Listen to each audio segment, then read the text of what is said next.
Beautiful viewers, welcome back to my YouTube channel. Day 4 ಪಾದಯಾತ್ರೆಗೆ ಎಲ್ಲರಿಗೂ ಸ್ವಾಗತ.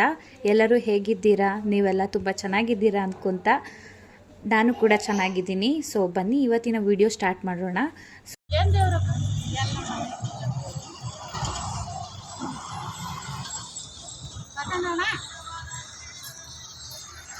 ನೀವು ನಮಗೋಸ್ಕರ ನಿಂತ್ಕೊಂಡ್ರೇನಕ್ಕ?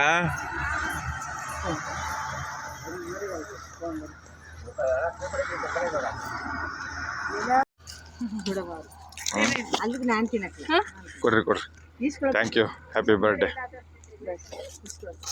ಪಾದಯಾತ್ರೆಗೆ ಹೋಗ್ತಾ ಅವ್ರ ಬರ್ತಡೇನ ಸೆಲೆಬ್ರೇಟ್ ಮಾಡ್ಕೊಂಡಿದ್ದಾರೆ. ಎಷ್ಟು ಪುಣ್ಯವಂತರು ನೋಡಿ, ಹೋಗೋ ಬರೋ ದಾರಿಲಿ ಎಲ್ಲರಿಗೂ ಅವರು ಸ್ವೀಟ್ ಕೊಟ್ಟು ಅವರ ಹುಟ್ಟುಹಬ್ಬನ ಎಷ್ಟು ಚೆನ್ನಾಗಿ ಆಚರಿಸ್ಕೊತಿದ್ದಾರೆ ಅಂತ.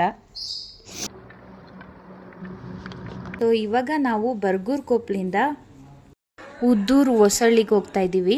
ಅಲ್ಲಿ ನಾವು ರುಕ್ಮಿಣಿ ಆಂಟಿ ಅವ್ರ ಮನೇಲಿ ನಾವು ಸ್ಟೇ ಆಗ್ತಿದ್ದೀವಿ ನೈಟು. ಸೊ ಹೋಗೋ ದಾರಿಲಿ ಹಂಗೆ ಶಿವನ ದೇವಸ್ಥಾನ ಸಿಕ್ತು. ಯಾರೆಲ್ಲ ಈ ವಿಡಿಯೋ ನೋಡ್ತಾ ಇದ್ದೀರಾ, ಆ ಶಿವಪ್ಪ ನಿಮಗೆ ಒಳ್ಳೇದು ಮಾಡಲಿ ಅಂತ ಕೇಳ್ಕೊತಿದ್ದೀನಿ. ಯಾಕಂದರೆ ನೀವೆಲ್ಲ ತುಂಬ ಸಪೋರ್ಟ್ ಮಾಡ್ತಿದ್ದೀರಾ, ಹಾಗೆ ತುಂಬ ವೀಡಿಯೋಸ್ ಎಲ್ಲ ಚೆನ್ನಾಗಿ ನೋಡಿ ತುಂಬ ಚೆನ್ನಾಗಿ ಕಮೆಂಟ್ಸ್ ಎಲ್ಲ ಮಾಡ್ತಾ ಇದ್ದೀರಾ. ಸೊ ಹಾಗಾಗಿ ನಿಮಗೆ ನಿಮ್ಮ ಕುಟುಂಬಕ್ಕೆ ಬೇಗ ದೇವರು ಚೆನ್ನಾಗಿ ಎಲ್ಲ ಆಯಸ್ಸು ಆರೋಗ್ಯ ಬಗ್ಗೆ ಕೊಟ್ಟು ಒಳ್ಳೇದು ಮಾಡಲಿ. ಹಾಗಾಗಿ ಹೋಗೋ ದಾರಿಲಿ ಶಿವನ ದೇವಸ್ಥಾನ ಸಿಕ್ತು. ಜಾಸ್ತಿ ದೂರ ನಡೆದು ನಮಗೂ ಸಹ ಕಾಲು ನೋಯ್ತಾ ಇತ್ತು.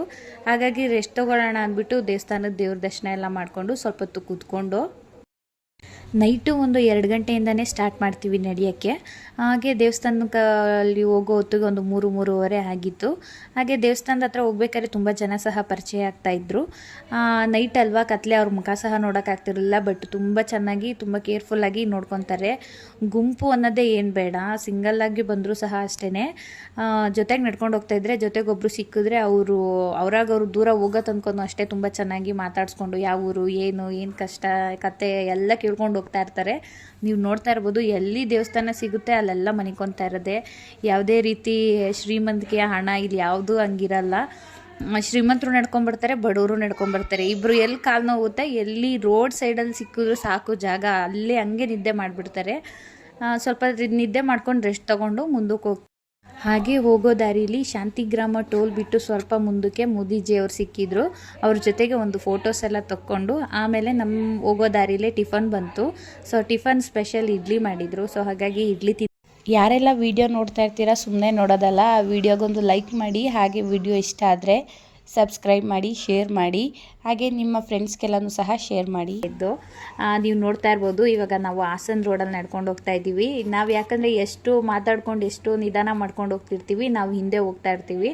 ಎಷ್ಟು ಬೇಗ ಬಿಸಿಲು ಅನ್ನೋದು ನೋಡ್ದೆಲೆ ಬೇಗ ಹೋದರೆ ಆ ಹಾಲ್ಟಿಂಗ್ ಪ್ಲೇಸ್ಗೆ ಹೋಗಿ ಬೇಗನೆ ರೀಚ್ ಆಗ್ತೀವಿ. ನೋಡ್ಬೋದು ನೀವು ಹೋಗೋ ದಾರಿಲೆಲ್ಲ ಹಣ್ಣು, ಜ್ಯೂಸು, ಒಂದು ಫ್ರೂಟ್ ಖಾಲಿ ಆಗ್ತಿದ್ದಂಗೆ ಇನ್ನೊಂದು ಫ್ರೂಟ್ ಕೊಡ್ತಾರೆ.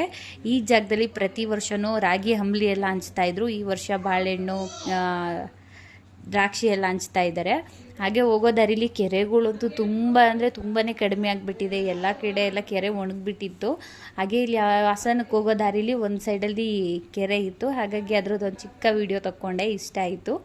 ಹಂಗೆ ಹೋಗೋ ದಾರಿಲಿ ಒಂದು ಬೇರೆ ಊರಿಂದ ಒಂದು ದೊಡ್ಡ ಬ್ಯಾಚ್ ಬಂದಿತ್ತು.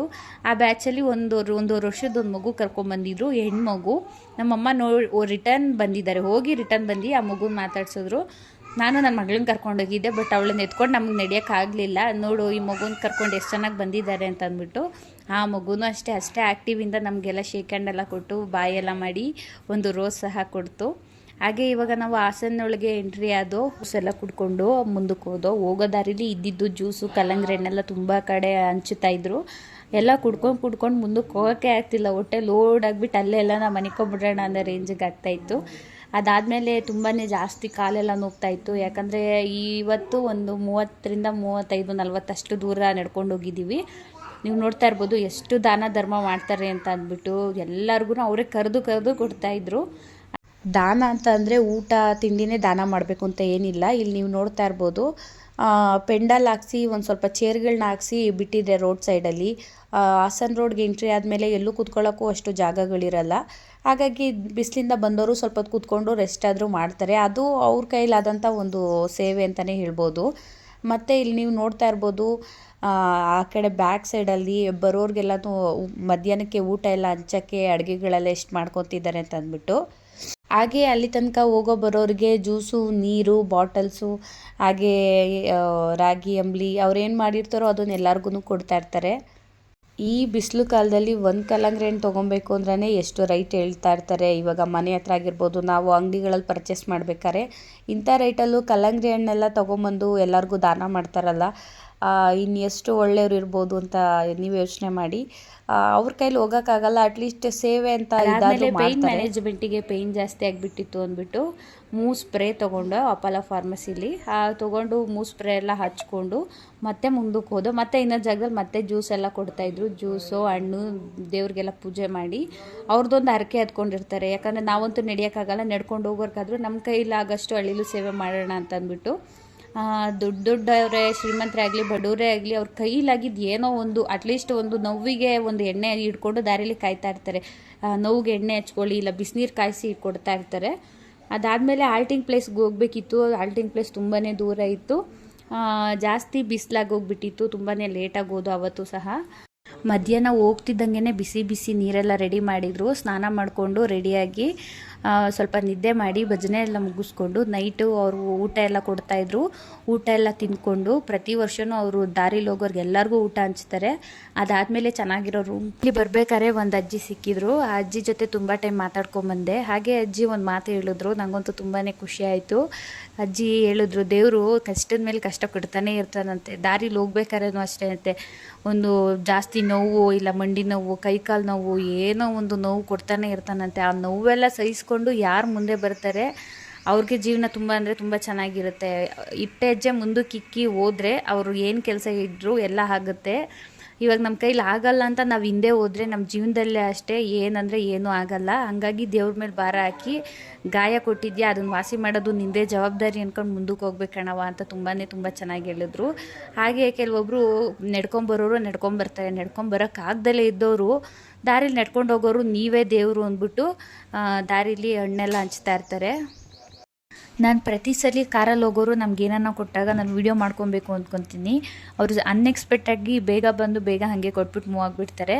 ಸೊ ಹಾಗೆ ಒಂದು ವೀಡಿಯೋ ಮಾಡ್ಬೇಕಾದ್ರೆ ಇವರು ಕರೆಕ್ಟ್ ಟೈಮಿಗೆ ಬಂದು ನೀರು ಕೊಟ್ಟೋದ್ರು. ನೀವು ನೋಡ್ಬೋದು ಅಪ್ಪ ಕೈಯಲ್ಲಿ 3 ಕ್ಯಾನ್ ಐತೆ, ಆದ್ರೂ ನೀರು ಇಸ್ಕೊಂಡಿಲ್ಲ ಅಂದರೆ ನೋಡಿ ಎಷ್ಟು ಬೇಜಾರು ಮಾಡ್ಕೊತಾರೆ ಅಂತ ಅಂದ್ಕೊತಾರೆ ಅಂದ್ಬಿಟ್ಟು ನೀರು ಇಸ್ಕೊತೀವಿ. ಅದೆಲ್ಲ ಆದಮೇಲೆ ನಾವು ಬೆಳಗ್ಗೆ ಹೋಗಬೇಕು ಅಂದ್ಬಿಟ್ಟು ಲಗೇಜ್ ಎಲ್ಲ ರೆಡಿ ಮಾಡಿಕೊಂಡು ಅಲ್ಲಿಂದ ಹೊರಟು. ಸೊ ಈ ವಿಡಿಯೋ ನಿಮ್ಗೆ ಇಷ್ಟ ಆದರೆ ಪ್ಲೀಸ್ ಒಂದು ಲೈಕ್ ಮಾಡಿ, ಶೇರ್ ಮಾಡಿ, ಕಮೆಂಟ್ಸ್ ಮಾಡಿ. ಹಾಗೆ ಇದೇ ಥರ ವೀಡಿಯೋಸ್ ಬೇಕು ಅಂದರೆ ನನ್ನ ಚಾನಲ್ನ ಸಬ್ಸ್ಕ್ರೈಬ್ ಮಾಡಿ. ಥ್ಯಾಂಕ್ಸ್, ಬಾಯ್ ಬಾಯ್.